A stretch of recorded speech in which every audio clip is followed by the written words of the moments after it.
Hey dudes, welcome to Splat from the Past, the only 80s themed horror and sci-fi show where things can get totally radical.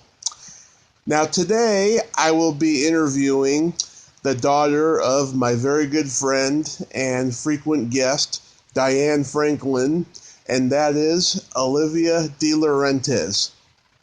She looks and talks exactly like her mother, and we're going to have her on the show today. She's also an actress. She's also a filmmaker and a sketch and improv comedian. And I'm going to have her on the show today to talk about all that stuff, talking about her mother and what it's like being related to her and all that stuff. And I'm pretty excited and stuff. She's like just an exact carbon copy of her mother. It's so phenomenal. And I've seen videos of the two of them interacting together and stuff, and it's pretty funny. She's a very, very funny girl. So I can't wait. So yeah, here is my new interview with Olivia DeLaurentis.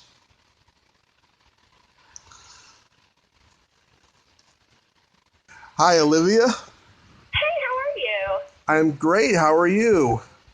I am doing all right. Nice. Thank you so much for taking the time today. Oh my god, of course. I am all in. It's been such a comically insane week. If you can't hear it, I am sick, which is a new thing of the last 2 days. But I was in the Dominican Republic with my mom for this 80s convention. Right. And then the last day we were there, we found out our hometown set fire. And so we had to get back on planes, like, the whole day on Friday, and then meet my dad in Santa Monica with all the pets. And it was, like, such a weird week. But luckily, our house is okay, and most of the people we know, their houses are okay. So now I'm just, like, trying to figure out, like, how I can use my okayness to go, like, help people who aren't as okay. And so we've been doing, like, animal shelter donations and stuff, and now I'm, like, trying to figure out, you know, just, like, normal life. Yeah. Well, that sounds good, though, that you got to go with your mom to that, though. How was it? It was super hilarious. We went last year, so it's called 80s in the Sand.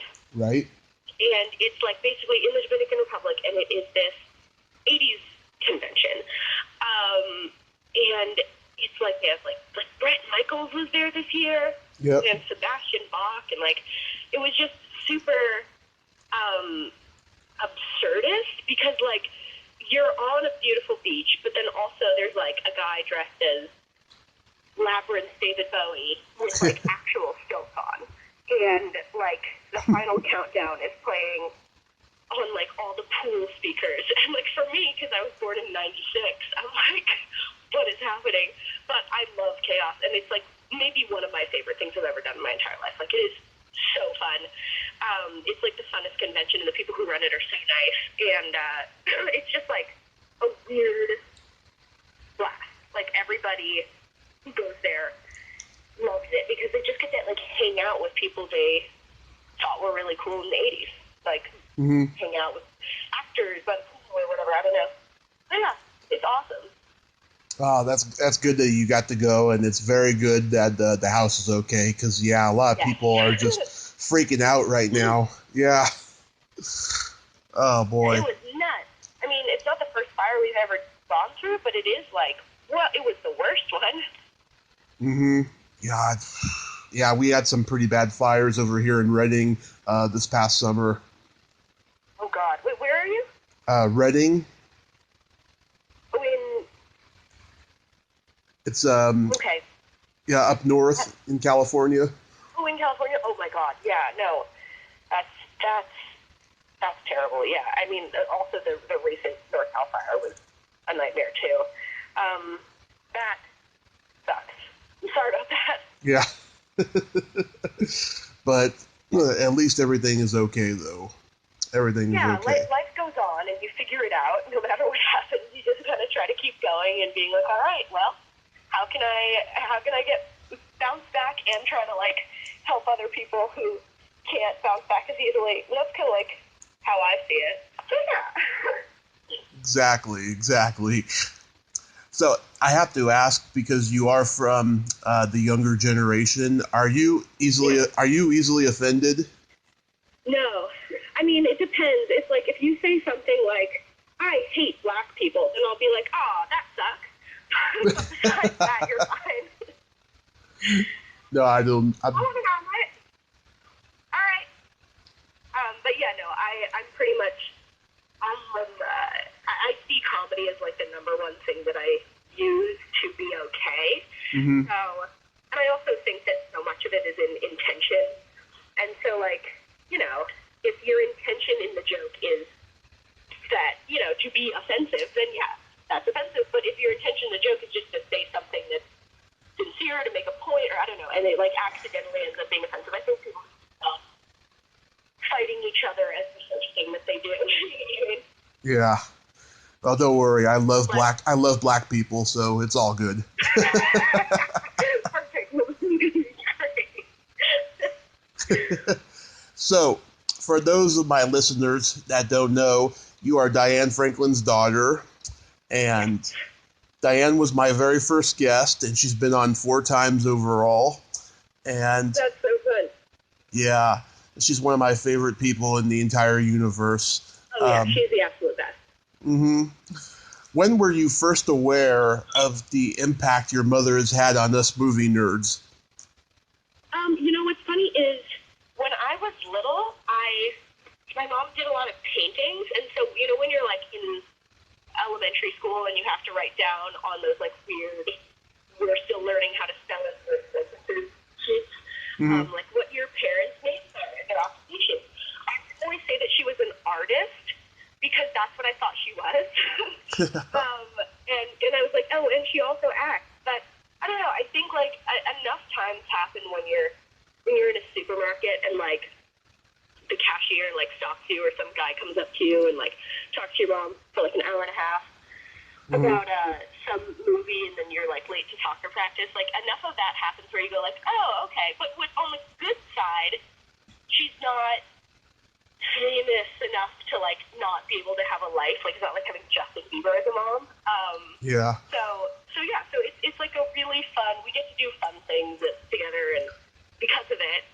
But like the best thing about it is she's just a really great person, and so regardless of like whatever she's done movie-wise, it's like, you know, she could be an awesome actress and a bad person, and then it would suck to have her as a mom, but she's like the best person ever. So that's what's really great about it, is she's like super open-minded and happy and normal and cool, and so yeah. Oh yeah. Oh my God. When I interviewed her for the first time last year, I was so nervous. I was so shaky. And then about 4 weeks later, when I met her in person at a convention, I was still pretty nervous and shaky, but yeah, for sure. I was very struck by the fact that when she's not performing, she's so shy. She's just so normal. Yeah. Which convention did you meet her at? Sinister Creature Con in Stockton. Oh, fun. That's awesome. Mm-hmm. Yeah, she loves doing those things, and like, yeah, she's just a very, like, I don't know, some people, like, you go up to them and they're nice and they're pleasant, but they're on autopilot, you know? Yeah. They're just, you know, they're exhausted, because doing those things is exhausting, and like, it's very hard to stay connected while you're going up from stranger to stranger, and they're all saying some version of the same thing, and you're trying to connect with all of them, but like, you're also just focused on whatever you had to do that day. And a lot of people go into this kind of, not saying the word fake in a negative way, but just like, it's like autopilot, you know, Yeah. And with my mom, it's like, she will not stop talking at you. Yeah. Like, you come up there and she will like start talking to you about curly hair, and then you will have to be like, I have to go because it's been an hour. But so it's she's just like a very real person, and she's like excitable. Thank you. She's like excitable and cool and great. Mm-hmm. Yeah, she was low key. My dad just walked by and said, "So is your dad." Oh. Yeah, my dad is also really great. Mm-hmm. Yeah, she was low key that day, and and shy, but yeah, it's impossible not to fall in love with her, you know. Yeah, no, she's the best. Which of your mom's movies have you seen? You know, I've seen. So first off, I've seen Better Off Dead maybe 700 or 800 times. Mm-hmm. Because it was the only one I was allowed to see when I was little. And then I've seen all of the other ones except for. I haven't seen all of Last American Virgin, just because, like, I don't know. There wasn't any specific reason. She keeps trying to get me to see it, but I'm also like, we just haven't. And it's just one of those things where we just haven't gotten to seeing all of it. But I've seen, like, large parts of it, but I haven't seen all of it. So besides that, I've seen them all.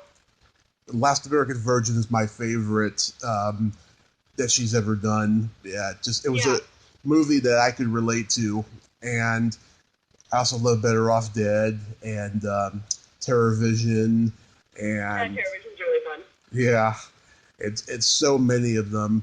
The first time I ever saw her was when she was on this episode of this family show that we had in the late '80s called Encyclopedia Brown. Oh yeah. Yeah, that and How I Got Into College. Those are the first two things I saw her in. Yeah. Bitchy stepmom. Yeah, she is so great as that character. I've told her that so many times. I love that character. That's so funny. Yeah, she's hilarious. I'm trying to think of. I mean, like, I go along with her to all of her like conventions and stuff, so I'm pretty much like her, like, second hand or whatever. I mean, people have two hands, so it would be like whatever you'd call that, of like constantly repeating information that she says because she's deaf on one ear. So it's like, but yeah, no, it's very cool. But what's cool about her is that she is totally self-started. You know, like both of her parents were immigrants, and she just at some point was like, I want to do this. I want to be an actress. And then, like, her mom didn't understand, but was like cool enough to be supportive, and so she'd like go on the train with her, go to the auditions and stuff. And she was just so like, I want to do this. That like, and that to me is really cool because like that is kind of what she ended up doing to me. Like when I was little, she would go like, okay, every day we're gonna do something new that's fun or creative. And so like some days we would go on a hike and we would do art, or some days we'd go to the zoo and we'd like check out animals. Some days we'd make a movie, some days we'd write a song, and it was just kind of like to put me in all these creative head spaces so that I could kind of see what I liked doing. And movies was the one that stuck. Like I was like, I want to make a movie. Like everything I ever wanted to do. Like, oh, I want to be a vet. I thought I wanted to be a vet for like so many years until I was like 12, and it would always be like, I want to be a vet. So let's make a movie about me being a vet. And she was just so open-minded. Like, when I was 12, I decided I wanted to write direct comedy stuff. And she was just so into it. She was like, okay, great, let's go to Goodwill and get a bunch of outfits for this movie. And, like, one of the movies I made, we went to the Queen Mary ship, which we weren't really supposed to be filming at, but, like, she was like, let's go. And we took, like, 20 people to like go film this movie on the decks of the Queen Mary. Yeah. I'm a whimsical person, but if you don't have that support, it's really hard to provide it for yourself, and it takes longer. So I was lucky because both of my parents were super supportive and super weirdly open-minded about like, oh yeah, you want to do this insane thing? Sure, let's make it happen. And I think that was the thing that led me to be able to want to do things like write and direct comedy and like do all of that earlier, because I was actually given that support, which is rare, and I know that it's like a lucky, crazy thing. Do you have a favorite of the movies she's done? Better Off Dead, probably. Absolutely. So she encouraged you when you wanted to go into acting and everything and stuff. So did you do theater when you were little? here and there, I mostly did improv. Mm-hmm. Because even though she got me into acting when I was 5 because she was like, it wasn't even because I was like, I really want to do acting, but because she was like, I did acting and I don't want you to ever put it on a pedestal and look at it as something that is impossible to do. So she kind of had to deal with me and my brother where she was like, we don't do this. And then the second you don't want to do it anymore, you don't do it anymore. So with my brother, that was like immediately. He did like one Dunkin' Donuts commercial and then he was like, no. He was like, all right. So now he's an orchestral bass player. And for me, like, I was into it, and then I stopped. I did, like, a short with, like, Julie Andrews, and then I did stuff on, like, Saving Grace, and I was the voice of Lilo. There were 3 Lilo voices for Lilo and Stitch. Yeah. And I was one of them. And, yeah, and so, like, at around 12, I kind of wanted to stop acting because I wanted to do more stuff that was, like, filmmaking-oriented. Mm-hmm. And so, yeah, and she was like, great. And so I started making these 20 to 30-minute short films, directing them, writing them, acting in them because it's fun, and editing them and then putting them in festivals. And, yeah, and I kind of did that from 12 to 18. Wow. Yeah, and that's pretty much, I mean, yeah, and besides that, I did a lot of improv. Like, I liked theater, but I wasn't like a theater head. I was more of like anything having to do with comedy, so I was a big improv guy. Mm-hmm. You did improv. Yeah. You did improv at the Groundlings? No, actually, but my comedy partner did. I did improv at. I did improv in high school at this thing called Comedy Sports, which was like a high school league thing, and then I've done stuff with Second City and with. I've done like UCB stuff. Mm-hmm. But my best friend did Groundlings, and she had a really good time doing it. Mm-hmm. Yeah, because you also know Lynn Stewart, so that's why I had to ask about Groundlings. I freaking love Lynn Stewart. Yeah, love Lynn. She's just so awesome.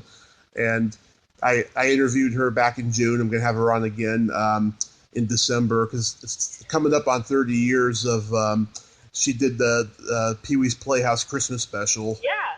Yeah.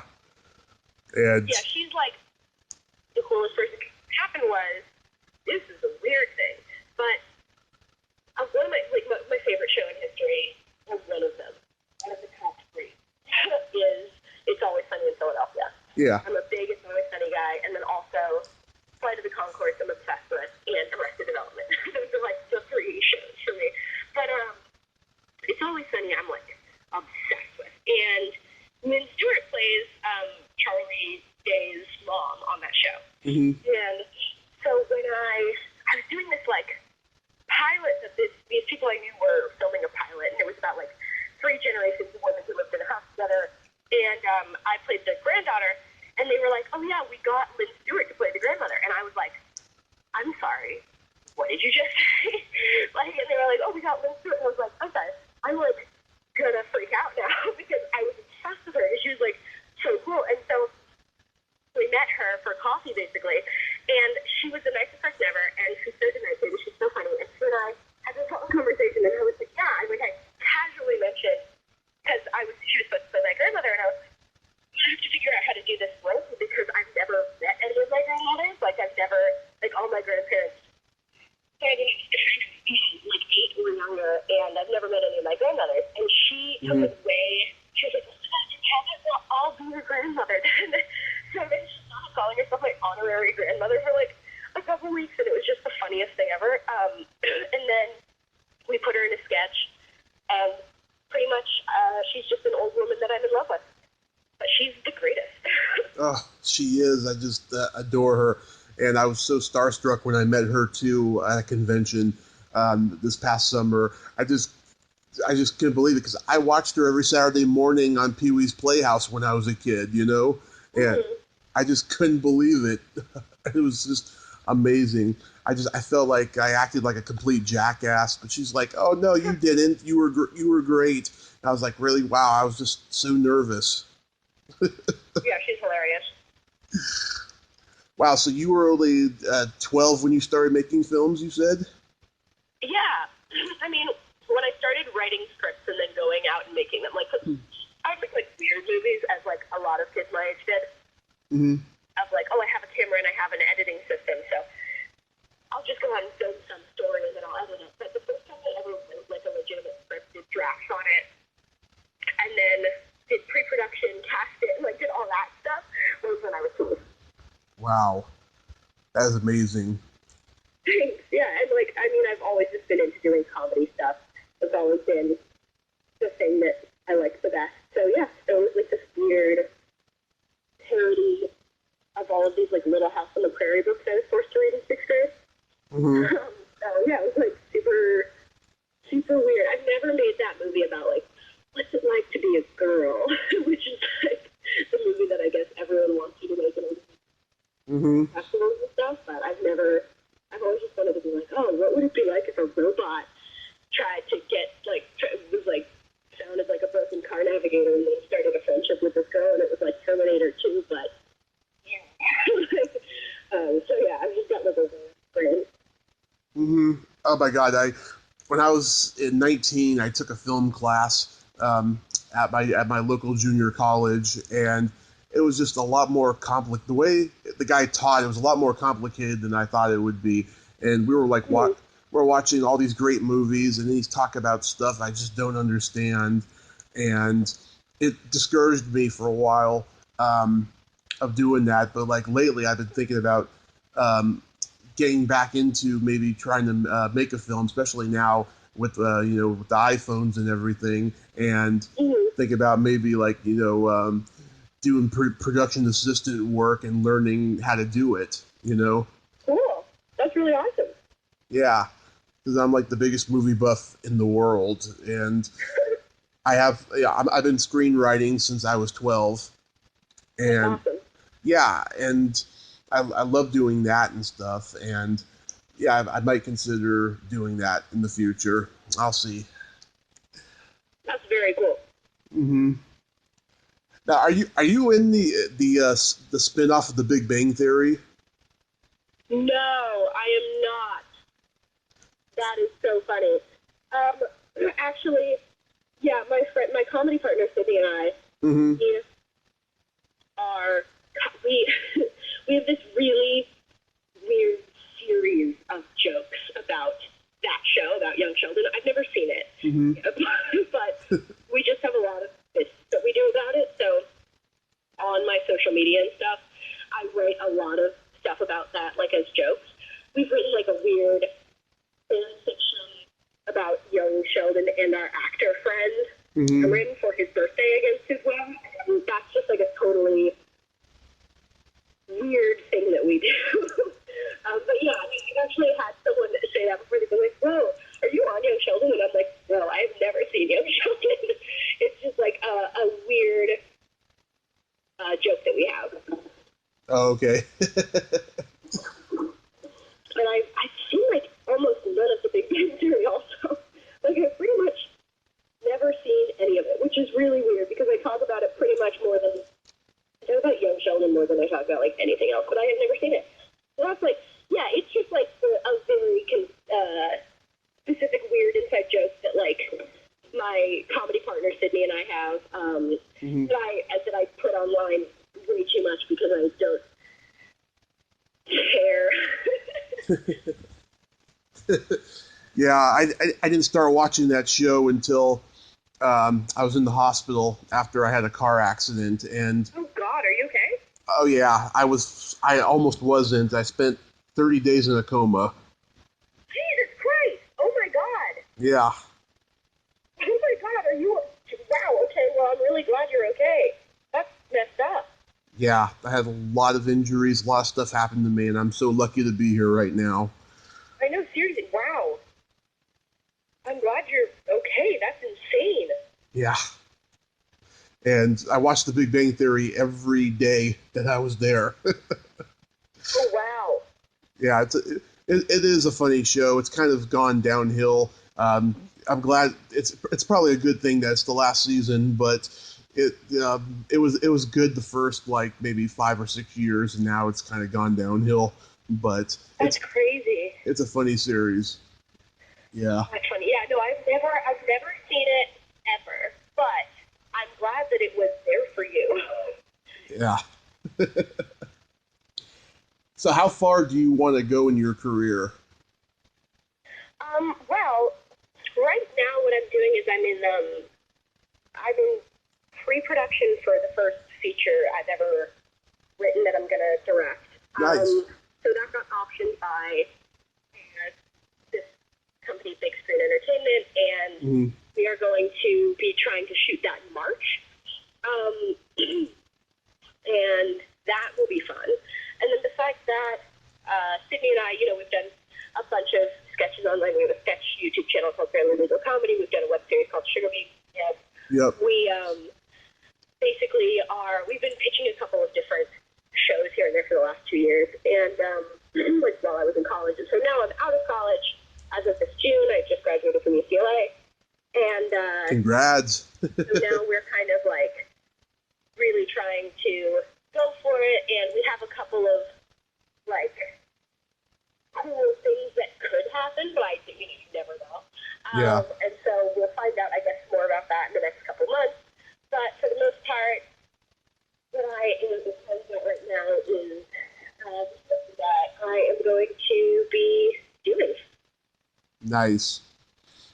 That sounds really great, and oh my God, you're so lucky, because you're so young and you're getting all this stuff done now, Yeah, no, I'm obsessive. I'm like a person who, like, when I was 15, I was like, God, I'm not a professional filmmaker yet. I'm a failure. So like too focused on pushing myself, which is, I guess, good, and has the downsides. But no, it's funny because, like, when I was in high school, I would go to, like, we did, like, the LA Film Fest was one of my movies. We did, like, the Soho Film Festival, and I got, like, I did, like, this weird speech at the New York documentary Emmys because I got this scholarship or whatever. So it was a lot of, like, weird little things that were fun, but yeah. Now I am just, like, I don't know, I think you spend a lot of time kind of going, like, how can I reach this goal? And for me, it was like, okay, so I try to do internet stuff.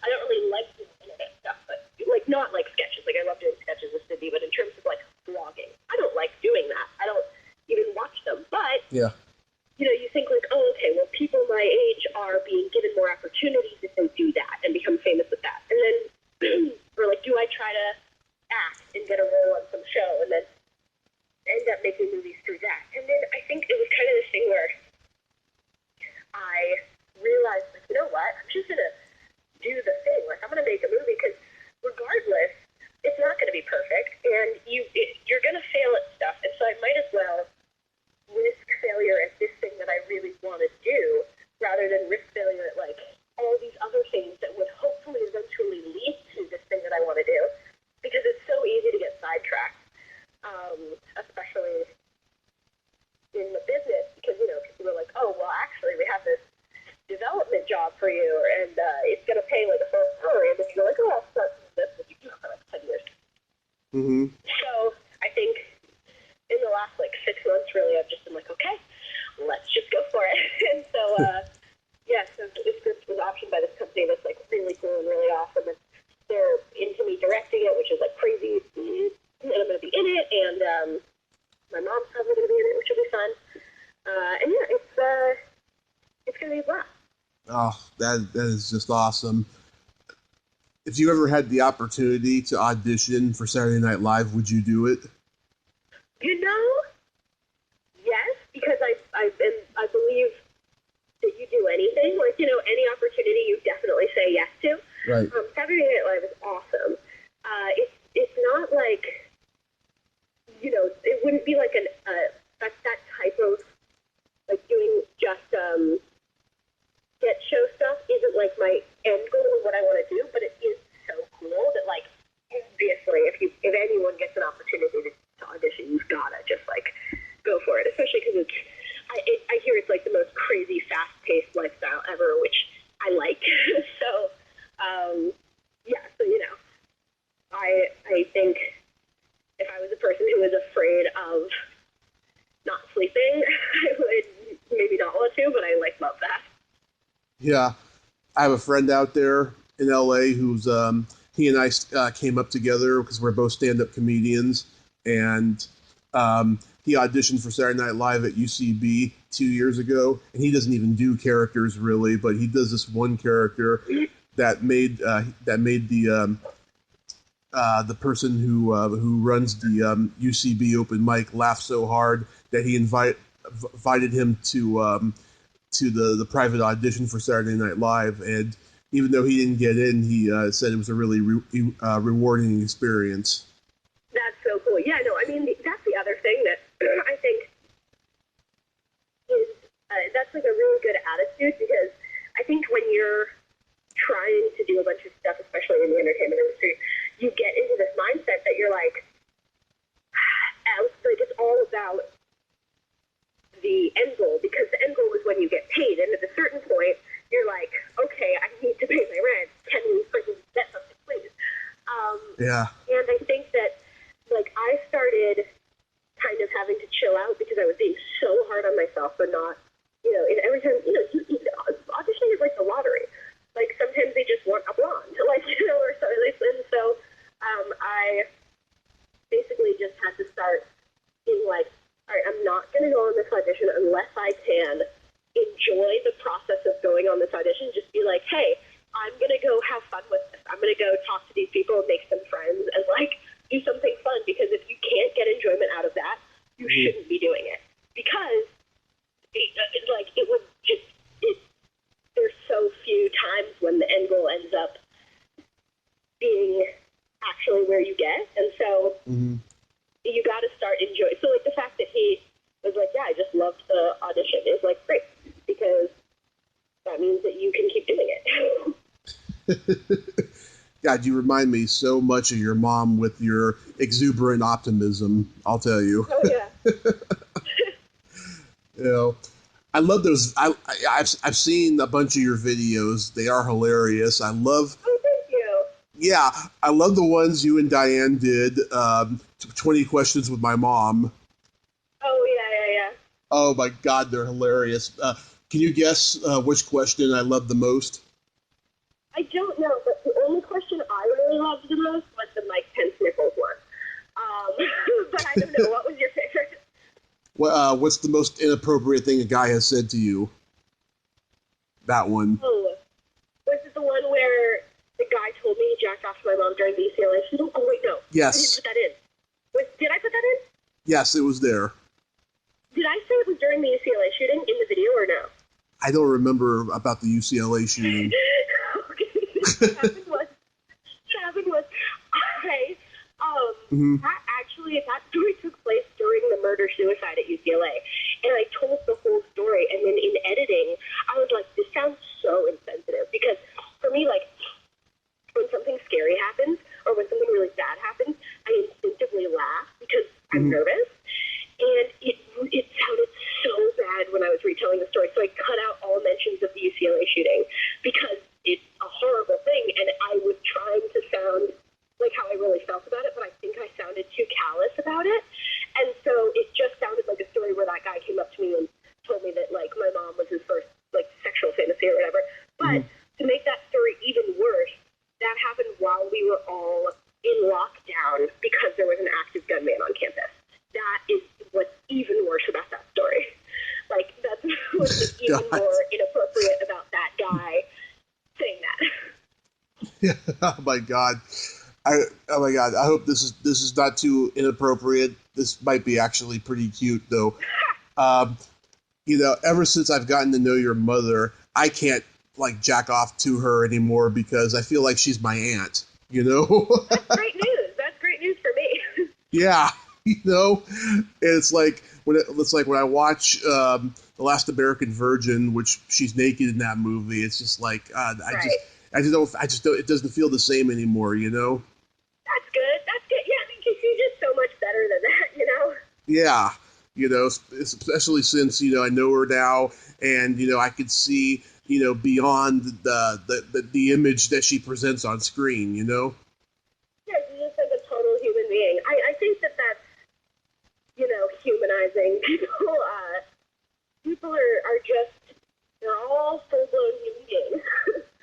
And, so you beat that guy from the UCLA shooting, so that's good. I didn't even know that there was a UCLA shooting. What year was this? 2016. It ended up just being a murder-suicide, which also is like a terrible thing that we have to say. At least it was only a murder-suicide. That's like a terrible thing, but it was. But the way it was portrayed, like the like all of the information going around was like there are 4 active gunmen, and it was like terrible, and so we were all freaking out. But it was bad. I mean, my biggest fear is public shootings, and so that was bad. But it was worse because this guy named like Short or whatever decided to make a move in the worst possible way ever. Yeah. Yeah. Like ever. Do you think he was thinking, oh, we're going to die, so I might as well tell her? I think realistically, he was thinking, this girl's really scared. How can I change the subject? Oh, God. You know what I mean? Like, because I was visibly scared, and he wasn't scared at all. But, like, he should have been, but he wasn't. But, I mean, like, I understand the concept of, like, hey, this person seems really scared, and I like her, so I would like, get distracted. But, first off, you've got to think of, like, context, and you've got to think of, like, the way you're doing it. Because context is there's a armed guy going around the school, hypothetically. That's maybe something you should be paying attention to and shouldn't be distracted from.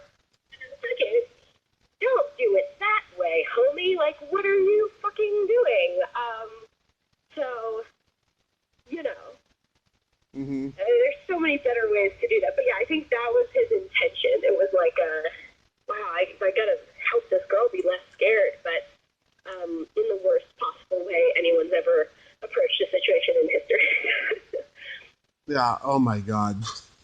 Some people, I'll tell you. Oh yeah, there's this game I like to play with certain guests. What I do is I ask you a question, you answer it, and then you repeat it back to me, and I'll answer it. All right. Okay. Are you ticklish? No, except for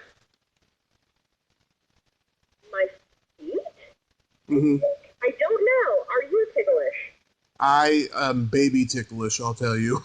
All right. Yeah, my feet are very ticklish, too. Is your belly button an innie or an outie? It is an innie. How about you? It is also an innie. I got a deep innie. That's good. Yeah. What color are your toenails painted right now? They are like a sparkly, like dark pink, almost like a gray mauve pink. What color are your toenails painted right now? Right now they are not painted, but I've been painting them. Well, you gotta fix that. It's the holiday season. Yeah, I've been painting my toes since I was 13, and I'm thinking about doing green and red for Christmas, though. That's the correct answer. And what would you say is the absolute just worst stinky smell ever? Ooh, good question. Good question. I gotta really think about it, because I really do hate certain smells. I'd say rotting food, specifically rotting seafood. How about you? When I got out of the hospital, I had my leg broken, and I had to wear these socks for like a month. For some reason, they didn't fucking change them. And I had athlete's foot for like 6 months, and it was pretty bad. Thumbs down. That sucks. I'm sorry that happened. Oh, God. Oh, yeah. I would wear... I buy that. Yeah, I would wear like a shoe or sock for like 5 minutes and take them off, and it was pretty bad. Yeah. Wow, that's a nightmare. Yeah, it was pretty bad. But I asked that question to somebody else, and they told me bad potatoes is the option. Yeah. Wow, I've never experienced that. Yeah.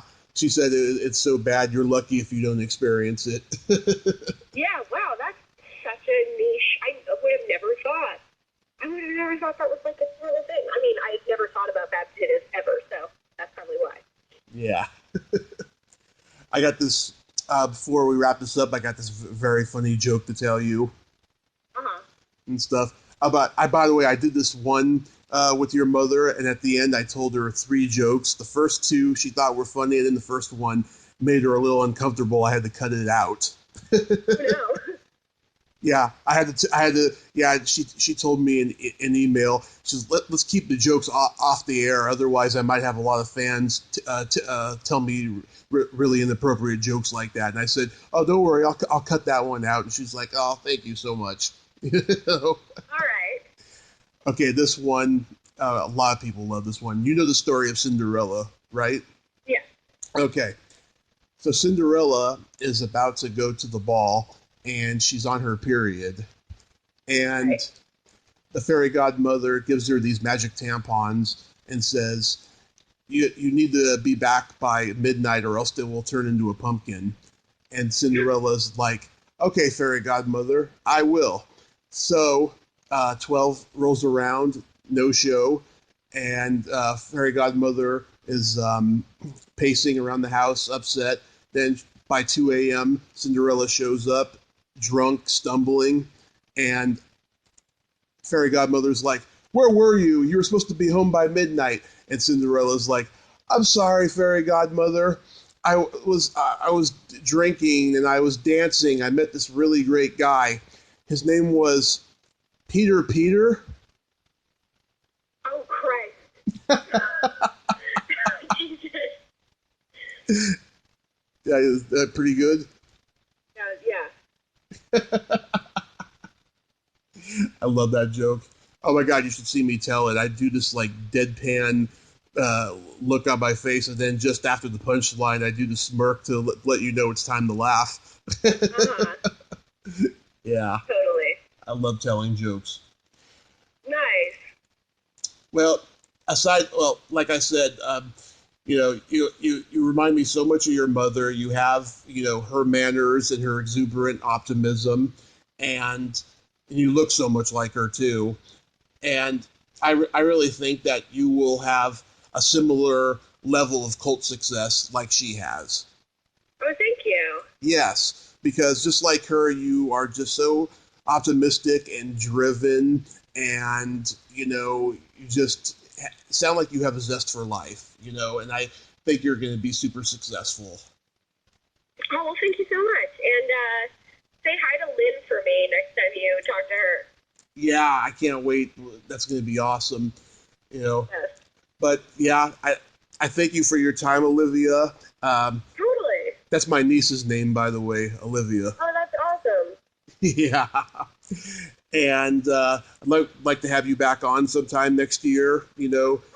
and, you could talk about your film more Cool. and stuff. So happy holidays and have a great day. All right, have a good one. Bye. Okay, bye-bye. Well, there you have it.